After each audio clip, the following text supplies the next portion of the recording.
Bonjour, cette vidéo est la deuxième partie du Allo le monde conditions féminines par dégâts, étant déjà la deuxième vidéo du Allo le monde conditions féminines. Ouais, je sais, c'est un peu compliqué, donc je vous conseille d'aller voir les deux vidéos précédentes si vous les avez pas déjà vues avant de regarder celle-ci. Dans cette vidéo, il devait y avoir 3 personnes, malheureusement il n'y en aura qu'une pour diverses raisons. Donc voilà, tant pis, je vais pas passer 1000 ans à chercher d'autres personnes pour participer. Voilà, excusez-moi, j'en suis la première, désolée, mais dans cette vidéo vous allez tout de même entendre ce que Capiche a à nous dire sur la condition féminine en Asie du Sud, notamment en Inde. C'est parti. South Asia comprises of 7 different sovereign nations, which are all highly populated, agriculture dependent and income poor. The region is also recognized as a patriarch belt, where women are subordinated to men in a kin-ordered local structure, have low status, little or no access to property and land, and suffer from non-recognition of their work, which is largely unpaid. Aggregation of the situation of women in South Asia is feasible in quantitative terms only. In certain spheres, as in the case of sex ratios, education, child mortality, fertility rates, and so on. The status of women in India has been subject to many great changes over the past 2 millennia. Work by ancient Indian grammarians such as Patanjali and Katyayan suggest that women were educated in the early Vedic period. Rigved verses suggest that women married at a mature age and were free to choose their husbands. Indian women's position in society further deteriorated during the medieval period, when child marriages and a ban on remarriage by widows became part of social life. The Muslim conquest brought parda to Indian society. Among the Rajputs of Rajasthan, the Johar was practiced. Devdasis were sexually exploited. Polygamy was practiced among Hindu rulers. In Muslim families, women were restricted to the Zanana area.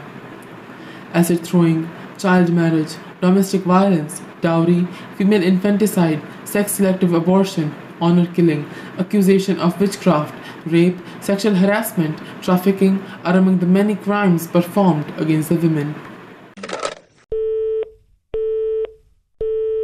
Voilà, le Allo le monde conditions féminines est définitivement terminé. Quelques personnes m'ont dit que c'était dommage que je ne donne pas plus mon avis ou que je ne participe pas plus à la conversation. Alors je veux juste rappeler que le but c'était d'écouter vraiment, pas de débattre. J'ai conscience que les personnes interrogées étaient toutes d'accord avec le fait que l'égalité homme-femme est quelque chose de juste et que c'est un but à atteindre.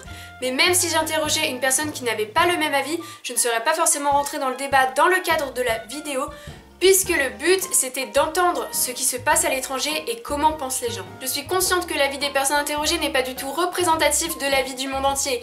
Ces personnes interrogées sont des jeunes ouverts ayant un minimum de recul sur la question, puisque la plupart est exchange students, c'est-à-dire qu'ils ont eu la chance d'expérimenter un autre mode de vie dans un autre pays, donc forcément des différences au niveau de la condition féminine. C'est eux qui ont répondu à ma proposition de participer aux vidéos, donc je ne peux pas choisir et quand ils se proposent, je ne connais pas leur avis à l'avance. Cependant, ce que moi je retiens de ces discussions avec eux, c'est que malgré le fait que ça ne soit pas parfait en France, je suis reconnaissante d'être française et de pouvoir à rien que m'exprimer librement sur le sujet sur YouTube. La France est un pays dans lequel on peut faire bouger les choses et on peut montrer l'exemple. La condition féminine ne doit pas être tabou. C'est important d'en parler, de donner la parole à des jeunes et de les faire réfléchir sur ce sujet parce que je suis convaincue que ce problème peut être résolu avec la nouvelle génération et celle à venir. Il faut également se méfier, c'est pas parce qu'en France la situation est meilleure que dans d'autres pays que cette situation est acquise. On peut voir avec les témoignages de Natalia de Pologne et de Sofia du Canada qu'une élection politique dans son propre pays ou dans le pays voisin peut changer les choses